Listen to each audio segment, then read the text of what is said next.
Welcome, welcome, welcome, welcome everyone to You've Championed Yourself. Who are you? I'm Chris Ferguson, your host. It has always been a dream of mine to showcase ordinary people doing extraordinary things in life for themselves and for others. Those who have taken their dreams and ideas, then turned it into their reality as they reach beyond personal struggles, their pains, their traumas, where so many give up and so many lose hope. There are the few that can walk through their obstacles and their challenges, not knowing where it's going to take them. They just trust enough not to give up, to do the follow through in their personal life, their career, and in relationships. And that's what I call a champion. Today, I have an amazing, amazing young man. His name is Christoph Nauer, and he's done so many different things, but I love his topics. And we sat and talked, and I'm like, oh, please do a podcast. So let's welcome Christoph here today. Well, thank you so much, Chris, for having me. It's a pleasure to be here. Oh, thank you. I'm honored. I'm honored. I love people that can take situations and become of service. And that's what you've done all your life. I honor you for being, we're going to talk about your backstory, but being a teacher for kids. I honor that because we don't have enough males in the teaching system for role models. Oh, thank you. Yes, that was a long time ago. It's still being that teacher is of being of service, even though you had to go through everything you did, but dealing with kids is not easy. I've done it for many years. So that's why I say I honor you for being that teacher. Yes, it was, growing up, I didn't have a clue that I would be a teacher. I wanted to be somebody working with trains because my dad was a train engineer driving trains across Switzerland. But then as I was a scout leader and was working with kids on that level for many years, and eventually just dawned on me that this, was something I wanted to do. So people of faith may think, there was a divine guidance in there. Who knows? I never knew that. But I did decide to become a teacher after I got my BA in business.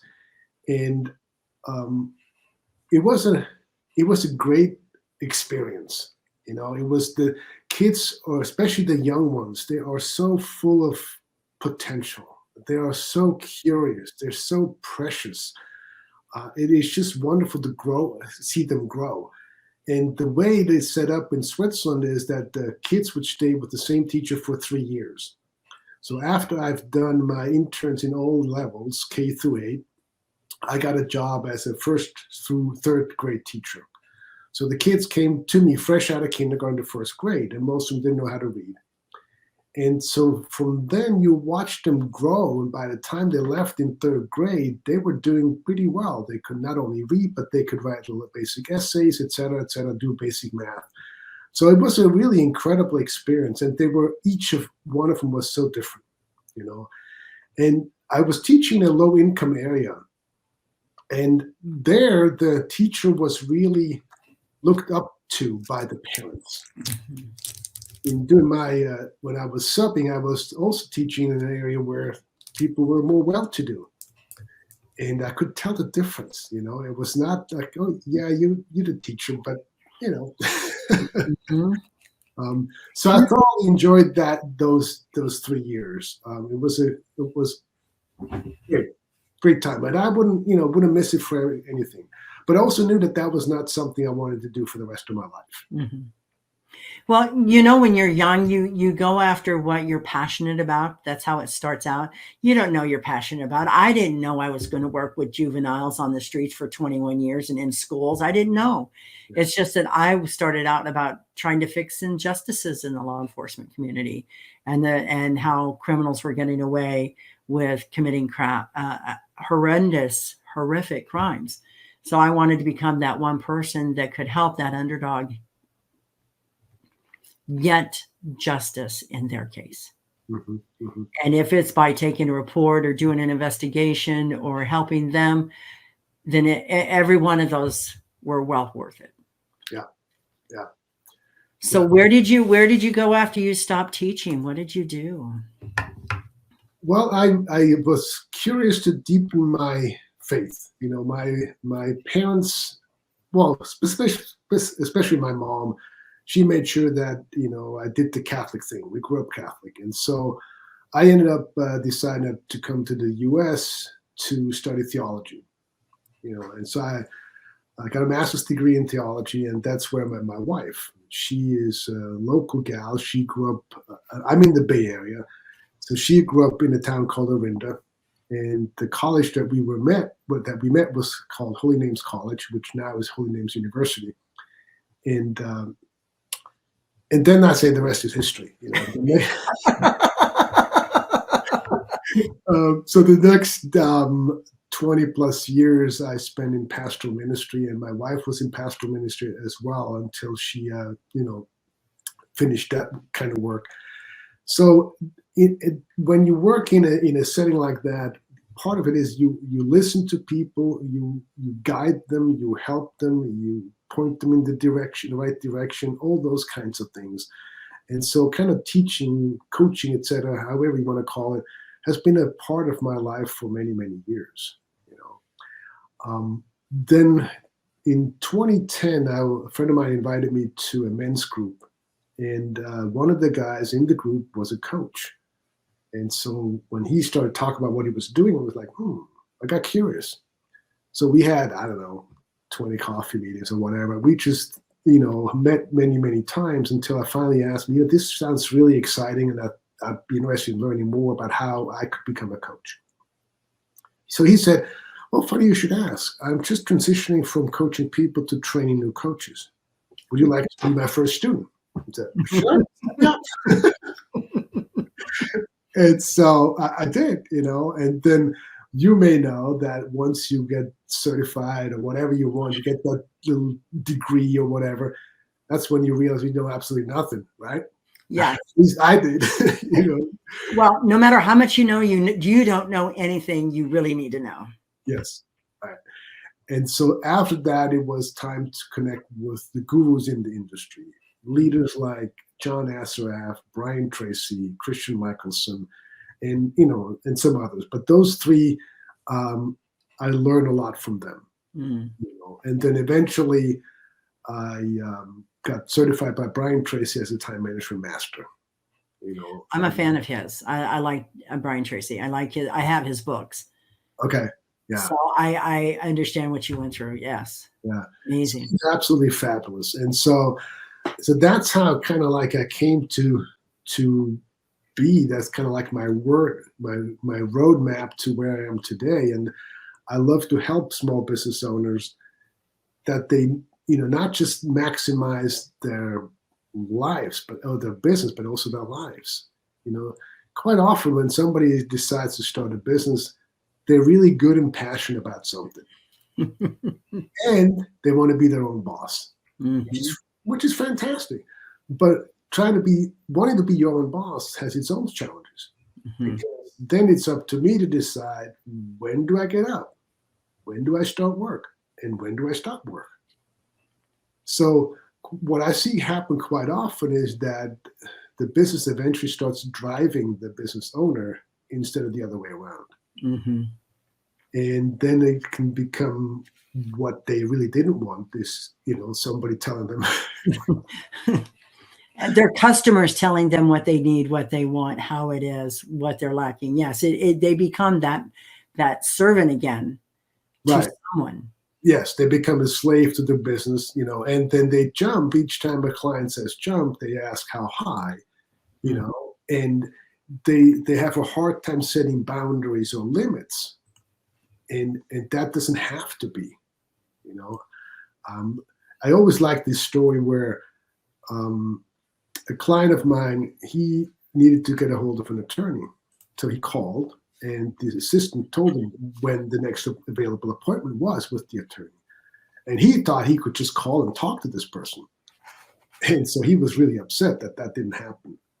And then he complained to the attorney when he finally had the appointment. And then the attorney said, listen, that's the only way I can run my business. When he shared this story with me, I said to him, I would like you to do the same. And he just looked at me with these eyes like, what are you talking about? So I said, attorneys, dentists, and doctors, why are they different from you? Why is it that you have to make an appointment to see them, but people don't have to make an appointment to see you? Mm-hmm. And so for him, that was a whole new experience, and for most business owners, it is. It's not a second nature, but to learn that and to allow themselves to do it that way is, takes time.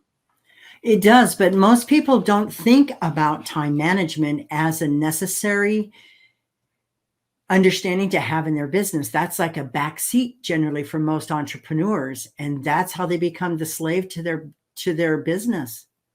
And so I love the fact that you're teaching people how to do it. Like I said, when we were doing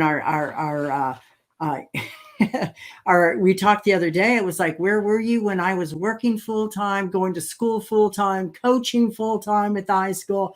It was like my life was gone. And then I had to have papers, and I did all my degree online. So I was trapped, but I knew that it was temporary and it was going to bring opportunities for me in my life. Mm-hmm. And so that was the passion and the purpose. And I knew it was temporary. Mm-hmm. But as an entrepreneur, it's not temporary. Yes. You exactly said the key word. Temporary, we can put up with this, we may have to do it that way, but we know that there is an end to it. It's not something that's going on forever, But if we, as an entrepreneur, unless we decide to, end the business or leave the business, and we can't really sell it unless it can run without the business owner, then it goes on till we decide to end that relationship with the business, And so that's why this is so critically important. I think so many clients of mine, when I introduced the concept of office hours, they're like, huh? You don't understand my industry. And I said, yes, you're right. That this is a particular incident that I remember. A single mom, 4 kids, trying to launch a real estate business. And she said exactly that. You don't understand my industry. And so I said, yes, you're right. But I can tell you one thing. The 4 kids of yours here, beautiful children, they will resent you if you're not here and if you're not present to them. Because the time will come, they'll be all gone. And so that kind of must have gotten to her. And still, it took quite some time before she started trying to implement that. But a couple of years ago, she called me up and said, that concept of office hours introduced to me, I fought you for so long, but this is the best thing I've ever learned from you. And now she has it in her outgoing voicemail message and in part of her email signature. So people clearly know when she's available and when she's not available. And she now has a team of about 5 or 6 people and is just running a fantastic, successful real estate business. That's amazing. But I've dealt with the fallout of parents working 2 jobs, being single mom, and not paying attention to their teenage daughter. And she was brutal to this mom. She was inviting boys over to the house, having sex in her mom's bed, then telling her mother. And then her mother wanted to charge the boys with statutory rape. And it was like, okay, hold on a minute. So it ended up in my lap at the school because the police came to my school wanting to talk to this male who she told him her mom the name and where he was and what grade he was. So they came to talk about, and she was going to press charges. And the thing is she's like, I'm the mom. I'm working 2 jobs to just keep us in this lifestyle.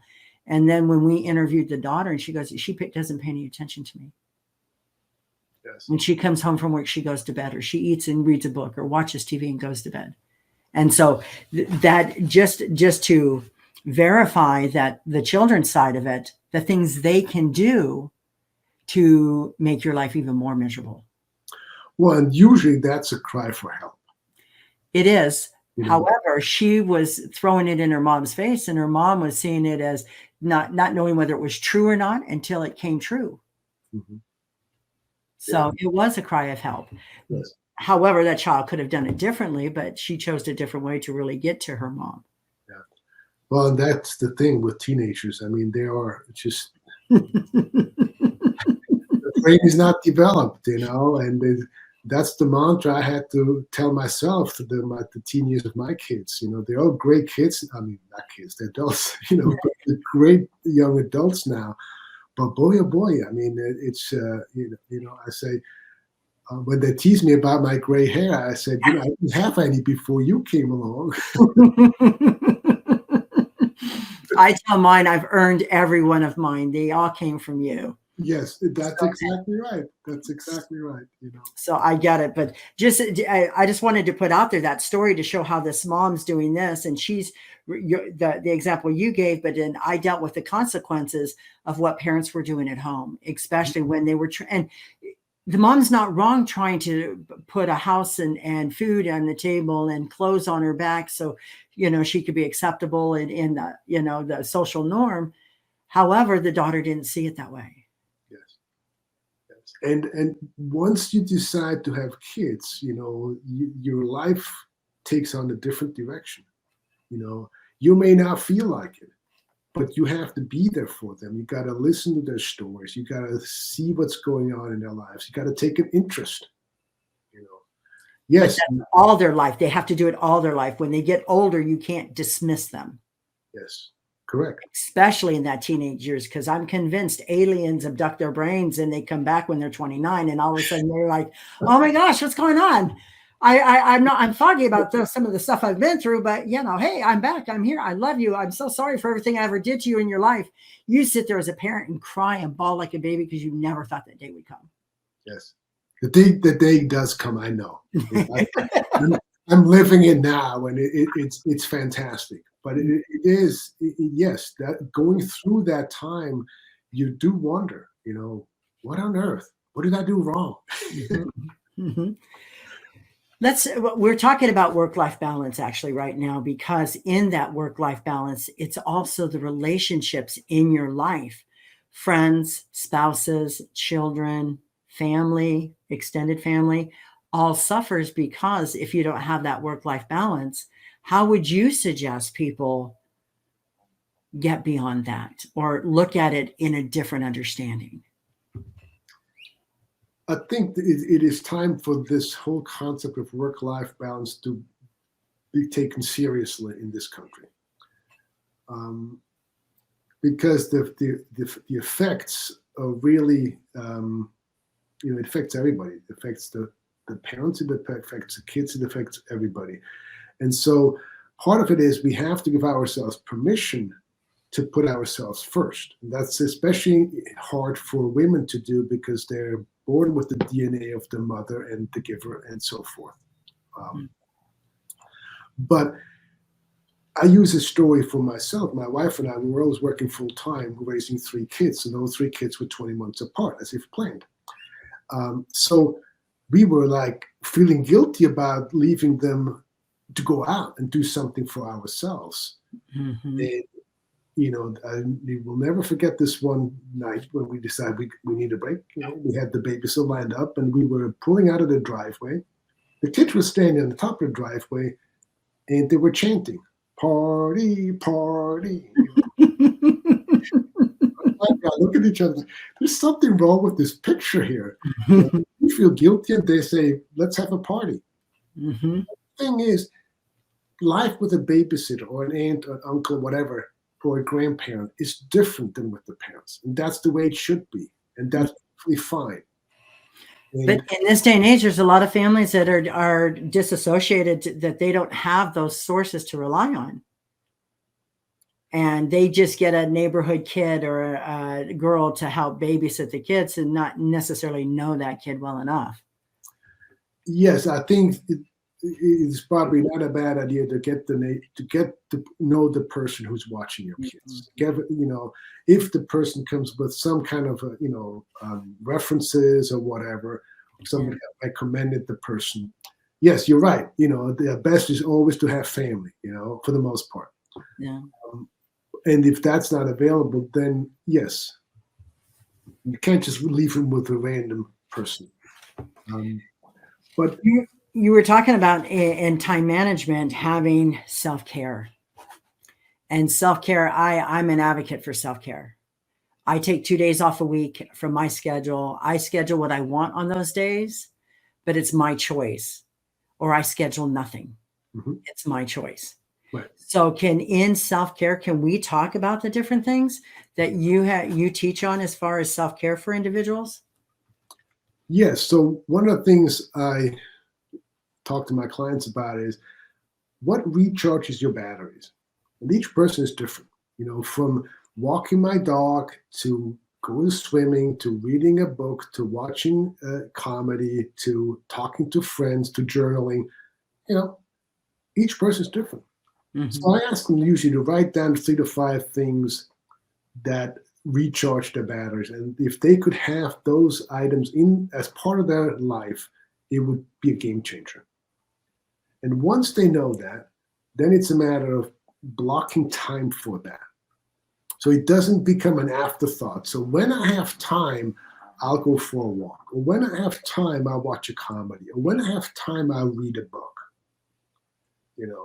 I'm currently working with a client, she's an attorney, and ever since the pandemic hit and she's working pretty much just from home, there has been absolutely no work-life balance at all. She catches herself working at all kinds of times. And so we're trying to structure her day so that there is time to do her things. And she enjoys, like myself, she enjoys reading.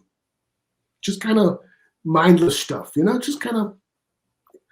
And so I said, okay, so put it on your calendar.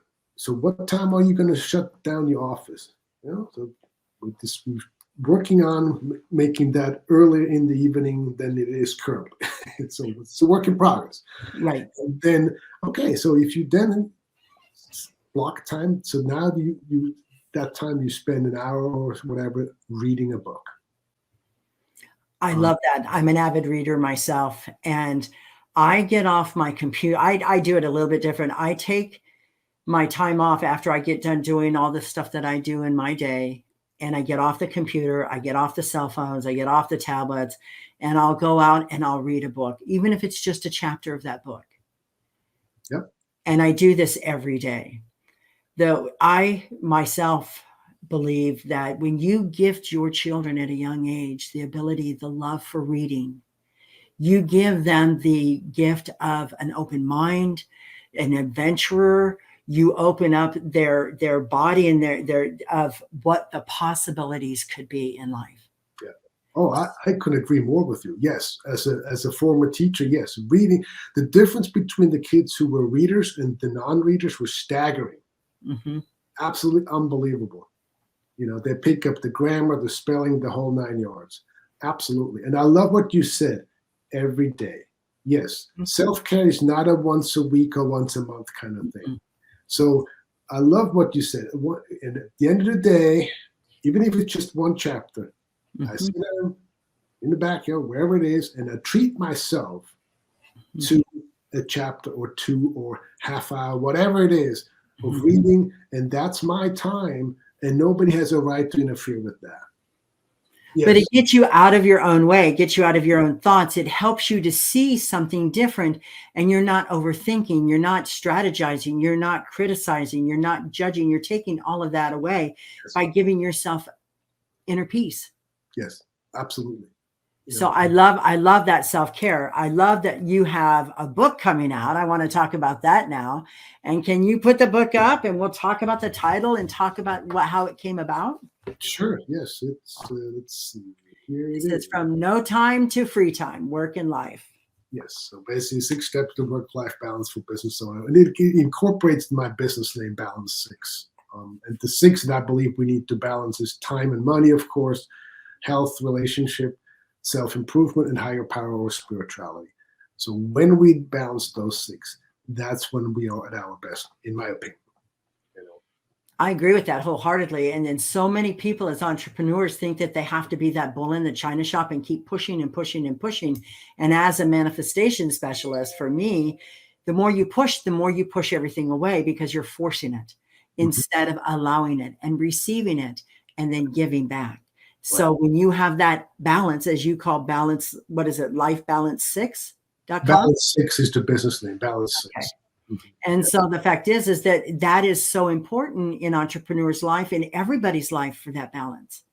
Whether you're the employee in a job you hate, get that balance in your life and see that job as a tool to get to your next job and get the experience, so you get something else in your life. Yes.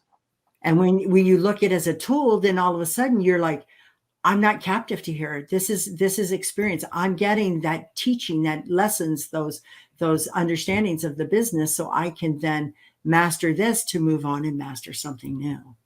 Yes. Yeah. And you asked how the book came about. It's, my coach has been telling me for years that we should be writing a book. And so I always say I have a master's degree in excusitis.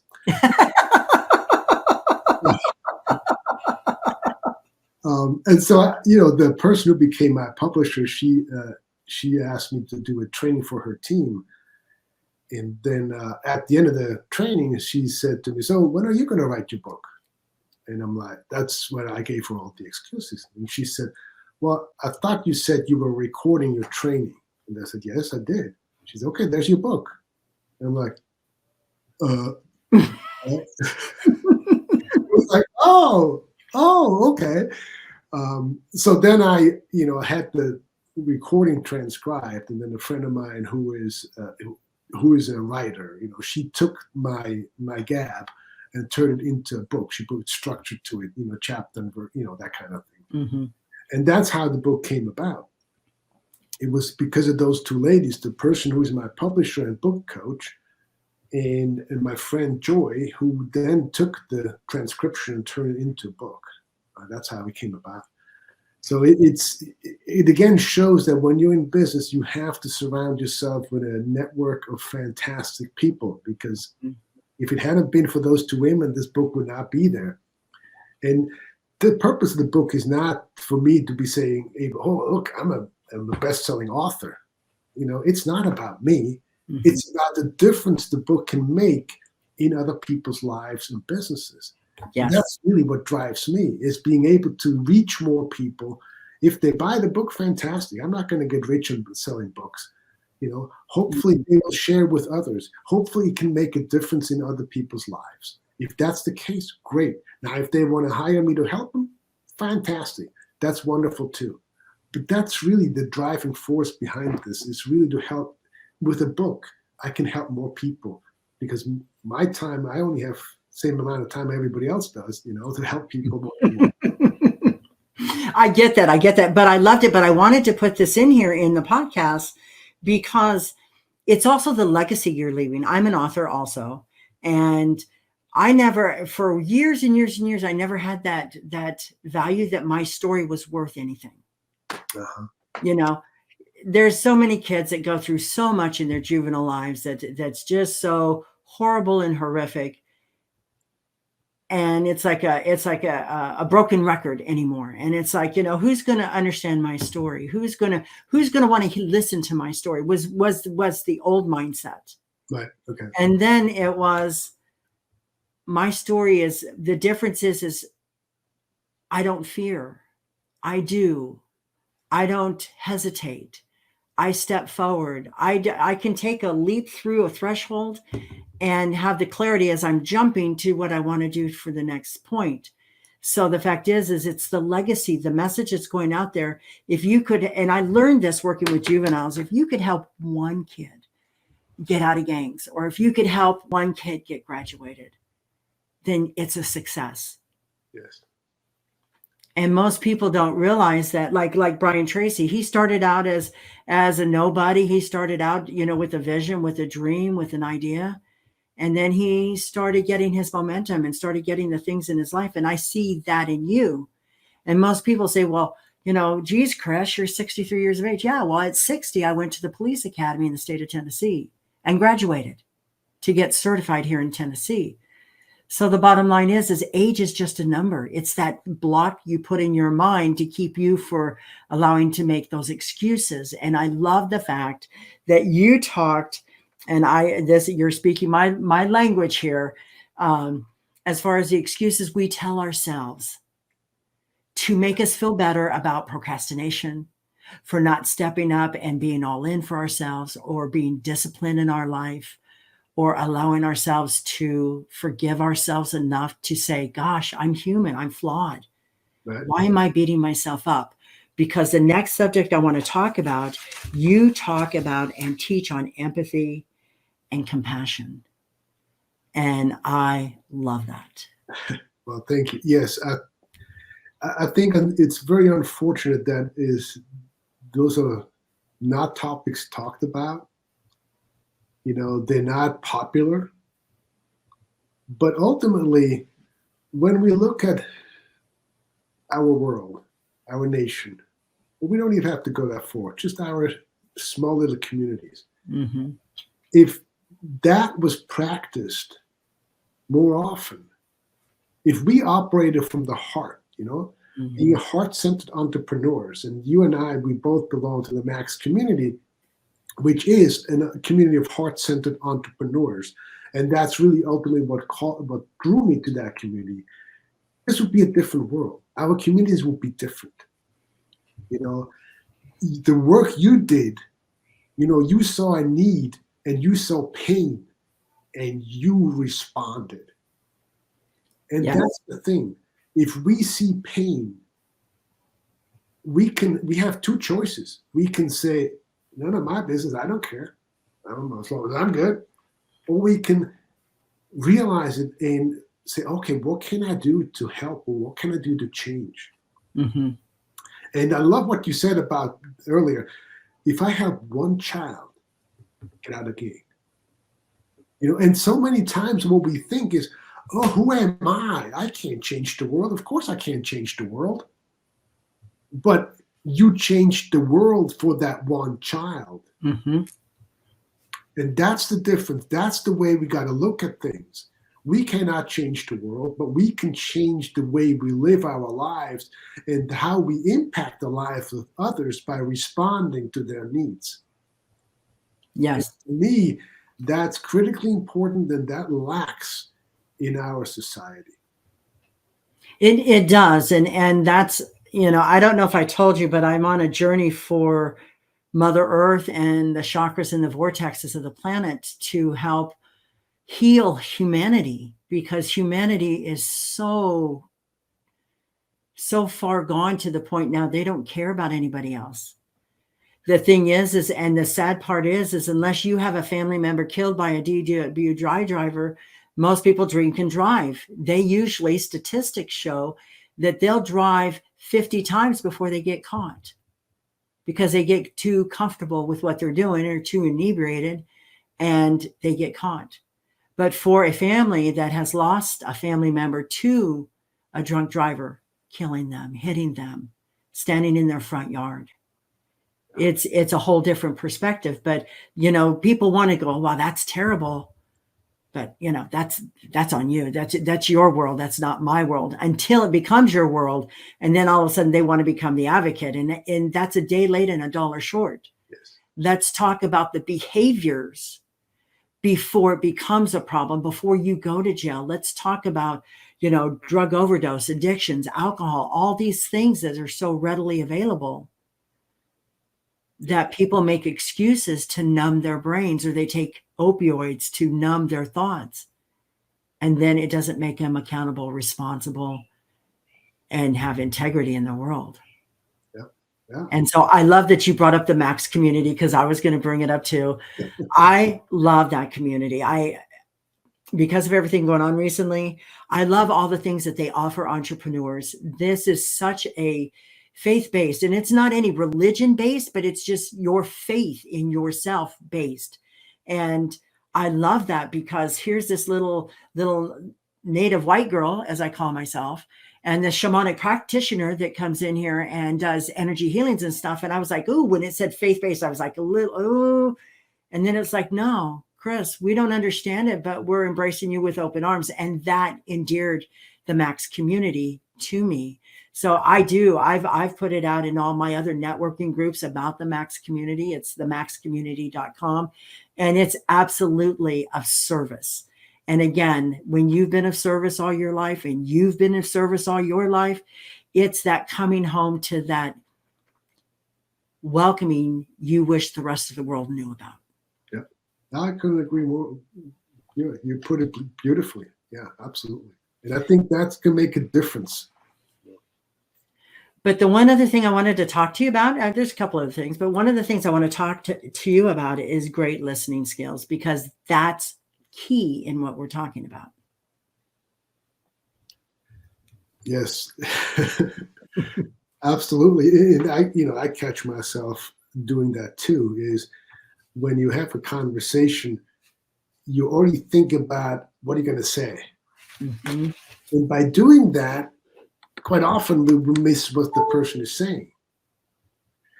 And so truly listening means being 100% present to the person we're talking to and really focusing on what that person is saying instead of focusing on how am I going to respond to that. I'm going to up that person one, and instead of, okay, what is that person trying to convey? Mm-hmm. And I think it is a cultural thing, because I think once you change and you start working from the heart, then it changes the way we listen, I think. I agree with that, but I also think that most people in lives now are just very defensive. They've had so much craziness thrown at them in such a short amount of time, and it's like there's so much uncertainty, and people don't do well with uncertainty. Yes. Right. And so then you become in work, in your personal life, in your relationships, you become defensive, and somebody could say, well, hypothetically, that I didn't like something about you. And if you had an ego about that, it would trigger you to become defensive and be stuck on that word that I said that triggered you to be stuck there and not hear the rest of, well, I, instead of saying, I had this like you and I had to come over it, all you heard is I had this like you. And you took offense to it. And so you respond in a defensive way instead of hearing the whole conversation. You are absolutely correct. We're looking to respond before we know the whole context of the conversation. Yes. Well, and that's the whole idea of communication. Miscommunication, how communication can really lead us down the wrong path. That's why one of my contributing authors that is in the bonus chapter, that's her specialty, is communication and how to deal with communication, proper communication, and so forth. It's critically important because I may say something and you may hear something different. Mm. And then, I did not mean to say what you might hear, mm-hmm. but you may hear something and you could be really upset because I just insulted you. Now, then you could respond being insulted, and I go, where the heck is that coming from? And there you go, you got the fight going, Yeah. But instead we could say, I heard you say blah, blah, whatever. Is that what you were trying to say? And then the other person may all of a sudden realize, oh, no, not at all. That's not what I meant at all, So I love it because, and I used to think communication was so paramount, but then I realized, is it really, or is it communicating in a way that the person's understands it in their perspective? Yes. And so, my husband, I love him to death. We've been together 40 years this month, and he has a vernacular. He's gone to Catholic school his entire life, including college. And so his vernacular stumps most professors in colleges because that's just the education that he got. And I told him once, I said, honey, and I said, you know what? If you talk about Genesis, most people think of the Bible instead of a beginning. So are you wanting people to see it as a religious content, or do you want people to understand that this is a new beginning? And so I literally have been put in this position recently that you're talking about. And he was like, no, everybody knows that Genesis is a new beginning. I said, no, they don't.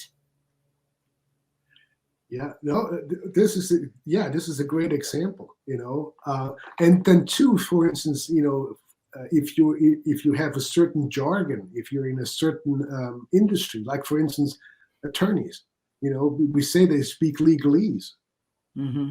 and if you don't speak legalese, you don't understand what they're saying. So you almost need somebody to translate what they're saying into everyday language, And sometimes as a coach, I need to watch that too, or as a Catholic, I may say something that, I feel it's second nature. Everybody knows that.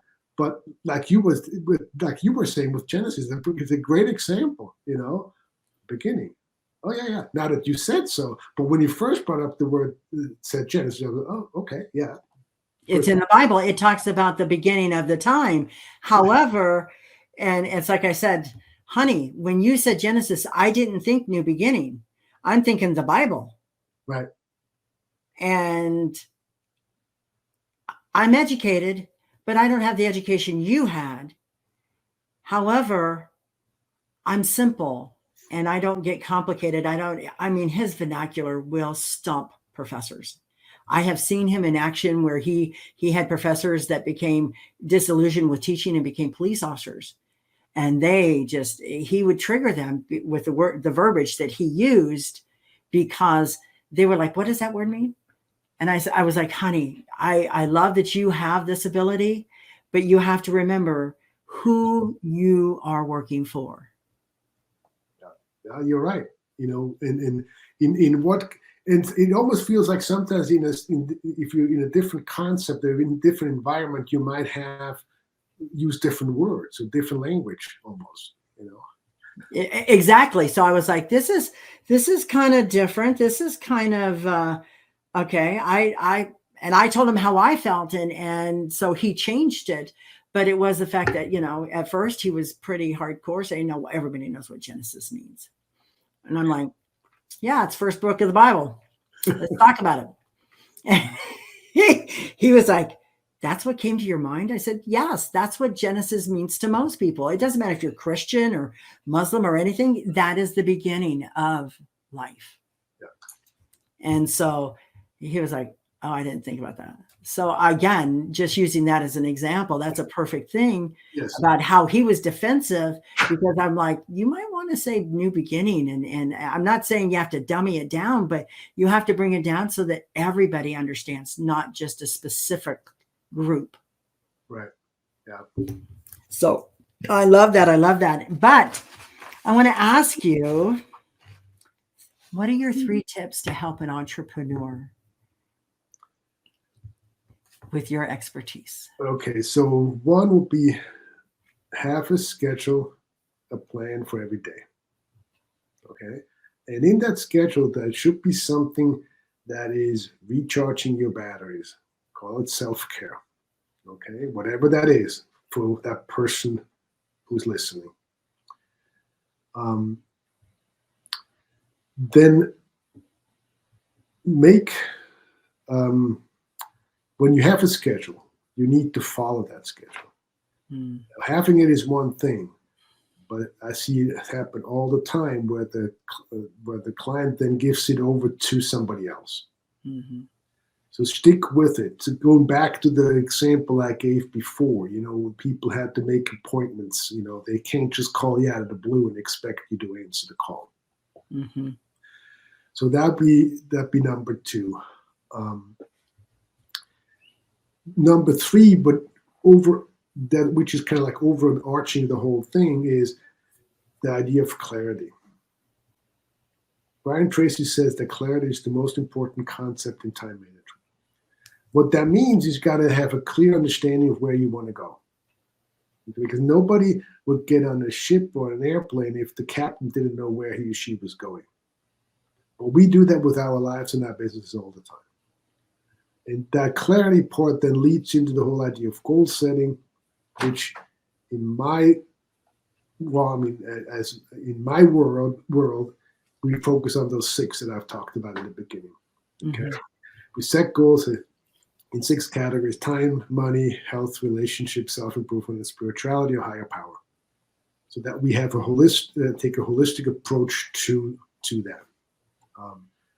So that's it. Have goals, have a schedule, follow the schedule. There could be more, but if you ask for 3, I think those 3 would definitely help a lot.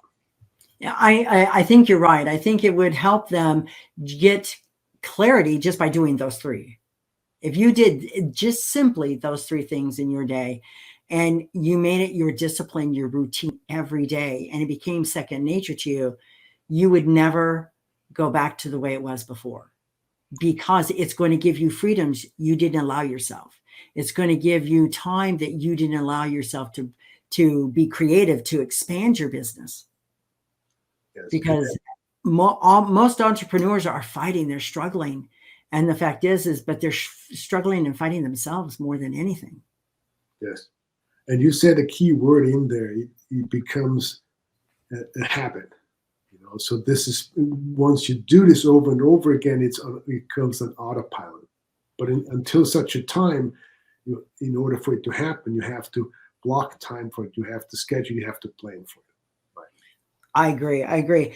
I so enjoy sitting and talking with you, Christoph. I could sit and talk to you for hours, and most people know that I had a really negative experience with the Catholic Church, but it was a different time. It was different society norms.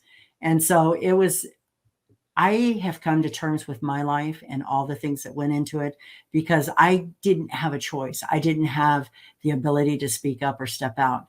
And so when I was telling somebody that I was interviewing you and that you were a teacher and now a pastor and that you were Catholic, they said, "Ooh, how does this ruffle your feathers?" I said, "It doesn't, because I accept humanity, everybody, for who they are, not what they represent."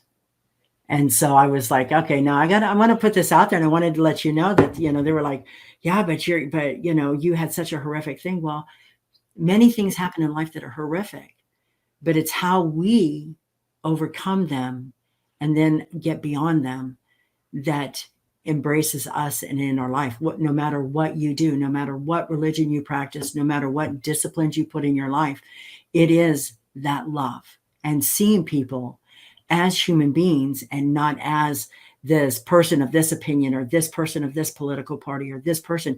It's as human beings. And I want to honor you, because that is your spirit. Well, thank you. And I think too, I haven't done this for so long. I've heard stories where the church has hurt people, and it is absolutely mind-boggling.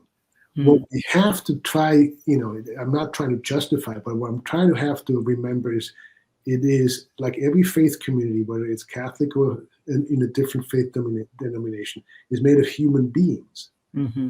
And humans are flawed. Yes. And as long as we cannot deposit our ego at the door, mm-hmm. no matter whether we are a business owner or whatever we do, then there's a problem, because it is not about me. Correct. I see. And I love that. And that's who I am, or that's who I've become, because it wasn't about it. Like I said, I was the victim of social norms. Mm-hmm. But there was a lot of people that were victims of social norms. So it's not labeling yourself. It's accepting yourself as being flawed. I love that you said that. And accepting the fact that, you know what, owning your own stuff. Mm-hmm. When you own what you do wrong and you hold yourself accountable, you lift the vibrations of the planet. By us sitting here having this conversation is lifting the vibrations of the planet, because it's teaching people that there's tolerance in the world. There's love that can be had for everyone. I'm not talking about physical love, but I'm sending out love and light to everyone so that they know as a human being they're accepted. Yeah, you're right. So right now, here comes my woo-woo side of me, buddy. I ask this of all the people that come on my podcast to sit back, relax, and take a deep breath in and close their eyes and connect to their inner 5-year-old child. And what would that child say to you? The first thoughts that come to your mind, what would they say about you now and how far you've come?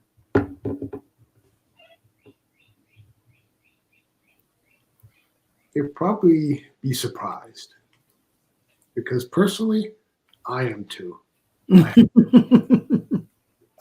because I had no idea that's what I'd be doing today. You know, I had no idea when I was a teacher that I would someday be in pastoral ministry. I had no idea. When I was in pastoral ministry, I had no idea that this would come out of that. You know, but it's being open to new possibilities. Mhm. And that's one of the reasons why self-improvement is one of the 6. I can always learn more. And if I learn more and I open myself up to other possibilities, there's growth and I bring more value to others. You know, and that's ultimately really what it's all about, right? Well, it's amazing, but the thing is there in everybody's life there's all those trials and tribulations that people have to get over beyond themselves of their beliefs, and a lot of times there's fear. And I love the fact that in you there wasn't fear; you just knew what you wanted to do and step forward. And that's a key element in life. Is fear is something we create to give us an excuse not to do what we really need to do. Well, I wouldn't say I wasn't afraid at times. You know, that would not be true. Yes, of course. I was like, oh, is this going to work? Should I do this? You know, leaving Switzerland, leaving everything behind. I was like, wow, you know, I don't know. But it's sometimes you have to take a leap of faith, Mm-hmm. and trust yourself, you know, because if I don't trust myself, why would anybody else, right? Mm-hmm. I love that because I teach this to my clients. It's like, if you want people to trust you, you got to trust yourself. Yes. And if you want people to love you, you have to love yourself, and loving you and getting clarity on you is the biggest relationship in your life, because then you can understand relations in other people. And so, Christoph, I'm honored you've been here. I love our conversations. I know we went a little bit religious, but the thing is there was questions people were having of me, because they're like, oh, you're interviewing a Catholic pastor? And it's like, yes, why not? I'm about bringing humanity together. I'm about showing people the extraordinary things that people are doing in their lives that are helping others. I don't care what religion you are, as long as we're not hurting animals and we're not hurting children and we're not bleeding on people with our negativity and we're not destroying ourselves and humanity. It's like, no, let's talk. Let's open these doors. Let's open these avenues. It's not censored. And let's have that conversation so that people can learn to communicate and have conversations once again and not be triggered. Yep. I couldn't agree more with you. So it's my honor. It's my blessing. It's been amazing. I thank you for being here today. Well, thanks a lot for having me. I really enjoyed talking with you, as always. I know. Again, we could talk for hours. Hold on one second. It takes a special kind of individual to dream their thoughts and ideas and turning it into their reality. Christoph Nauer has done just that. He stepped past his fears. He stayed the course. He had the courage to do the follow through to the end. Christoph Nauer, you've championed yourself. Now we know who you've become. Thank you for sharing your ideas, your thoughts, and your dreams with us today, and your newly released book. I'm so honored that we could do that here today.